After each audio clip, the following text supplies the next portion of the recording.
The live TV, सच सबसे आगे। नमस्कार, द लाइव टीवी आप देख रहे हैं, आपके साथ मैं हूं आदित्य कुमार। मुसलमानों को परेशान करने का कोई भी मौका नहीं छोड़ा जा रहा है। वो इसलिए क्योंकि नेता तक ये कह रहे हैं कि मुसलमानों को छोड़ो मत, जो भी होगा हम देख लेंगे। आप समझिए कि एक बीजेपी विधायक नीतीश राणे हैं, जिनका एक वीडियो सोशल मीडिया पर वायरल हो रहा है, जिसमें वो कह रहे हैं कि आप जो चाहे वो करें, आप कोई नहीं रोकेगा। और उसके बाद उसका परिणाम भी तुरंत देखने को मिल जाता है। एक वीडियो सामने आता है, जिस वीडियो में मुसलमान इस तरीके की बातें करता हुआ नजर आता है। सुधांशु उपाध्याय भारतीय मुसलमानों को खत्म और सर्वनाश करने की वीडियो बनाकर इंस्टाग्राम पर अपलोड करता है। क्यों अपलोड कर रहा है? क्योंकि इसे भारतीय जनता पार्टी के विधायकों का समर्थन प्राप्त है, और समर्थन प्राप्त होने की वजह से यह सब कुछ करता हुआ दिखाई देता है। इस तरीके के वीडियो बनाना, वीडियो को प्रचारित करना, प्रसारित करना और फिर सवाल खड़े करना, ये आप समझ सकते हैं। तो चलिए पहले हम आपको बताते हैं कि आखिरकार क्या कुछ नीतीश राणे ने कहा, और उसके बाद उसका इंपैक्ट किस तरीके से होता हुआ दिखाई दे रहा है कि मुसलमानों को खत्म करने की बात कही जा रही है। द मुस्लिम ने एक वीडियो पोस्ट किया है, जिस वीडियो में नीतीश राणे कह रहे हैं, लिखा है कि लोकेशन पंढरपुर महाराष्ट्र, यानी पंढरपुर की यह घटना है महाराष्ट्र की। नीतीश राणे बीजेपी विधायक है, कह रहे हैं आप जो चाहें करें, यानी मुसलमानों को परेशान करें, यानी जो आप करना चाहें वो करें, और अगर पुलिस आपके रास्ते में आए तो मदद के लिए मुझे फोन करें।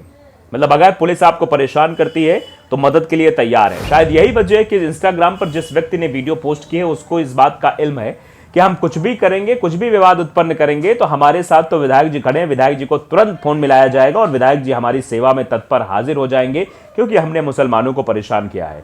तो मुसलमानों को प्रताड़ित करने के एवज में जो पुरस्कार विधायक जी की तरफ से दिया जाएगा, उस पुरस्कार के बदौलत हम ये काम करने को तैयार हैं, और विधायक जी से पहुंच भी हो जाएगी।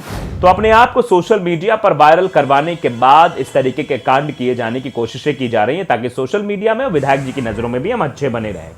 तो ऐसे जनप्रतिनिधि अगर देश में हो जाएंगे तो व्यवस्था, मारकाट, विध्वंस, सामाजिक समरसता का विनाश, ये चीजें होना बहुत सामान्य सी बातें हैं। ये जरूर होंगी अगर इस तरीके की चीजें की जाएंगी। तो आप बखूबी ये समझ सकते हैं कि ऐसी चीजें होना लाजमी है।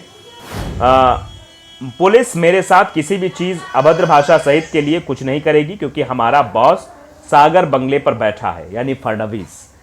देवेंद्र फडणवीस की तरफ भी इशारा किया जा रहा है कि हमारा बॉस बैठा है, सागर के बंगले पर बैठा हुआ है, कोई दिक्कत नहीं होगी, कोई भी परेशान नहीं करेगा, कोई भी तू तड़ाक नहीं करेगा, कोई भी आपको परेशान नहीं करेगा। आप जितना चाहो मुसलमानों को परेशान करो, पुलिस की तरफ की जिम्मेदारी मैं लेता हूं।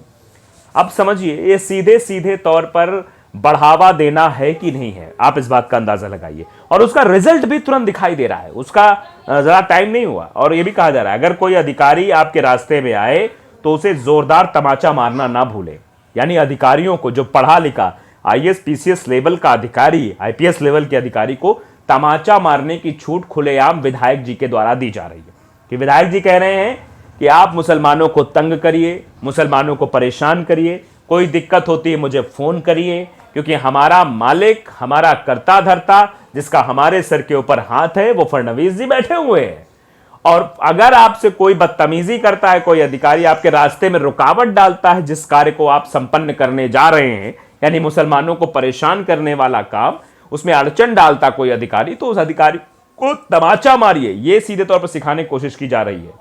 आपके किसी भी बात की चिंता करने की जरूरत नहीं है आपको, हम आपके साथ हैं, यानी हम आपके साथ हैं, आपको किसी भी प्रकार की कोई चिंता करने की जरूरत नहीं है। सरकार आपके साथ है। और उनके पूरे नफरत भरे भाषण के दौरान पुलिस चुपचाप उनकी बातें सुन रही थी, पुलिस भी सुन रही थी। अधिकारी को तमाचा मारने की बात हो रही है, पुलिस सुन रही है। विध्वंस कराने की बात की जा रही है, भड़काऊ भाषण दिया जा रहा है, पुलिस वही मौजूद है, चुपचाप सुन रही है। पुलिस वाले कुछ एक्शन क्या करेंगे जब वो विधायक जी के भाषण पर ही कोई एक्शन नहीं ले पा रहे हैं? तो विधायक जी जो काम करवाने की बात कर रहे हैं, वो कांड हो जाने के बाद भी क्या पुलिस एक्शन लेगी? इस पर तो बड़ा सवाल है कि पुलिस आखिरकार उस वक्त क्या करेगी जब इस तरीके के दंगे फसाद होना शुरू हो जाएंगे। पुलिस तो चुपचाप सब कुछ तमाशा देखती रहेगी। अब उसका इंपैक्ट देखिए क्या हो रहा है। सुधांशु नाम का एक शख्स है, सुधांशु उपाध्याय, भारतीय मुसलमानों को खत्म और सर्वनाश करने की वीडियो बनाकर इंस्टाग्राम पर अपलोड कर रहा है। मीरा रोड के टकराव और तनाव में फेसबुक पर भड़काऊ वीडियो डालने के आरोप में अबू शहमा पर पुलिस ने कार्रवाई की है। अबू शहमा है जिस पर कार्रवाई हो गई, लेकिन सुधांशु उपाध्याय पर कोई कार्रवाई नहीं की गई। जबकि सुधांशु उपाध्याय ने मुसलमानों को सर्वनाश करने की वीडियो डाल दी, सब कुछ कर दिया, लेकिन उस पर कार्रवाई न करके कार्रवाई किस पर की गई? कार्रवाई की गई है मुस्लिम शख्स पर जिसने वीडियो बना के डाला है।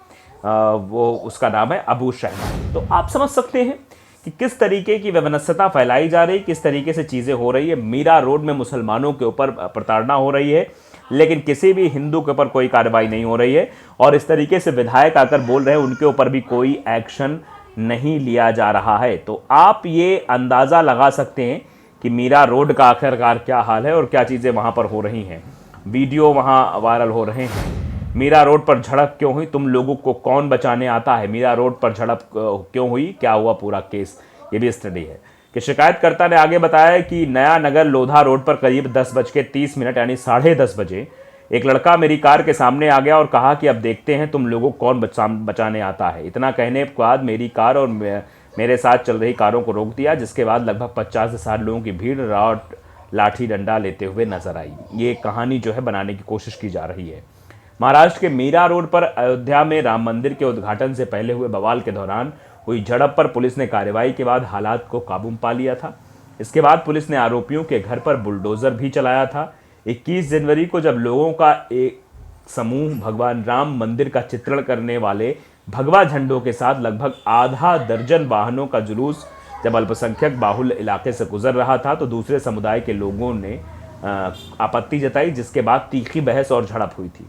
गाड़ियों का आरोपियों ने पीछा किया। बताया गया कि झड़पों में चाकू के इस्तेमाल भी हुए।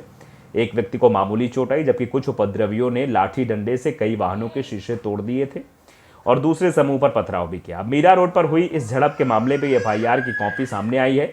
एफआईआर में शिकायतकर्ता ने बताया कि मैं विनोद बाबूलाल जायसवाल अपने पत्नी के साथ 21 जनवरी को रात 10 बजे भोला नगर शौचालय से भयंदर की तरफ जा रहा था।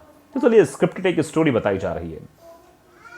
मैं जब मीरा रोड स्टेशन पर मीरा रोड पर आया तो मेरी कार का कुछ बच्चे बाइक से पीछा कर रहे थे। मेरे पड़ोसियों और दोस्तों की गाड़ियों का पीछा किया जा रहा था।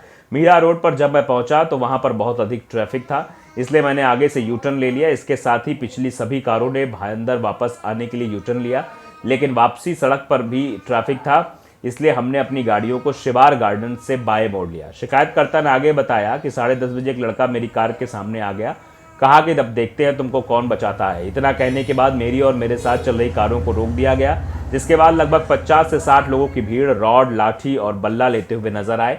इतना ही नहीं, शिकायतकर्ता का आरोप है कि वो धार्मिक नारे लगाते हुए दौड़ते हुए आए और हमारी कारों पर लगे झंडे छीन लिए और उन्हें रौंद दिया गया। जब आरोपियों ने एक कार के बोनट पर हनुमान का फोटो देखा तो उस पर उल्टी कर दी, जिसके बाद हमारी धार्मिक भावनाओं को ठेस पहुंची और हमारी कारों पर लाठियों और पत्थरों से हमला किया गया और मेरे दाहिने गाल पर चाकू मारकर मुझे मारने की भी कोशिश की गई। ये बाकायदे शिकायतकर्ता ने बताया। अब आप देखिए किस तरीके से विध्वंस इसके बाद हो रहा है, किस तरीके की कहानी, किस तरीके की स्क्रिप्ट लिखी जा रही है और कैसे विध्वंस को आगे बढ़ाने के लिए नीतीश राणे जैसे बीजेपी के विधायक बवाल करने की पूरी कोशिश करते हुए नजर आ रहे हैं। द लाइव टीवी को अगर आपने सब्सक्राइब नहीं किया जरूर करिए, बेल आइकन दबाइए ताकि सच खबर आप तक पहुंचती रहे। नमस्कार। द लाइव टीवी, सच सबसे आगे।